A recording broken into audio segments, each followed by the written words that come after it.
টানা ৬ কার্যদিবসে ঢাকার পুঁজিবাজারে প্রধান সূচকের পতনের পর গেল সপ্তাহ শুরু হয় ইতিবাচক প্রবণতায়। বিজয় দিবসের ছুটির পরদিন আরেক দফায় সূচক বেড়ে দাঁড়ায় ৫,২২৪.58 পয়েন্টে। এরপর সূচকে উত্থান পতন দেখা গেলেও সপ্তাহ ব্যবধানে সূচকে যোগ হয় ১১৬ পয়েন্টেরও বেশি। সপ্তাহ ব্যবধানে বাজার মূলধন বাড়ে ৬,৭০৯ কোটি টাকা। সূচক ও বাজার মূলধন আশা দেখালেও দৈনিক লেনদেন থেকেছে হতাশার মধ্যেই। সর্বোচ্চ লেনদেন হয়েছে দ্বিতীয় কার্যদিবসে ৪৫০,১৬,০০,০০০ টাকা।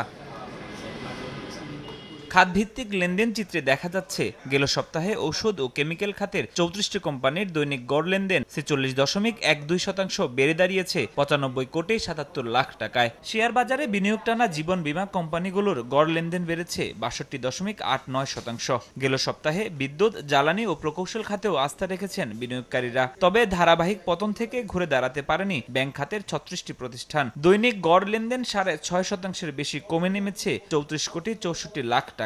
পতনের মুখে পড়েছে আর্থিক খাতের ২৩ প্রতিষ্ঠান। সপ্তাহ জুড়ে ডিএসইতে ৩৯৭টি কোম্পানির শেয়ার ও মিউচুয়াল ফান্ড ইউনিটের লেনদেন হয়েছে।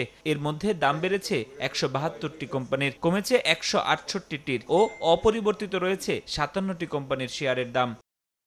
দাম বৃদ্ধির তালিকায় থাকা শীর্ষ ৫ কোম্পানি হল Orion infusion limited, associated oxygen limited, sharp industries PLC, Beacon pharmaceuticals limited ও হামি ইন্ডাস্ট্রিজ পিএলসি। দর পতনের তালিকায় থাকা শীর্ষ ৫ কোম্পানি হল Jahin spinning limited, HR textile limited, new line clothing limited, মেঘনা পেট্রোলিয়াম লিমিটেড ও emerald oil industries limited. Farhadur Rahman, Somoy Songbad, Dhaka.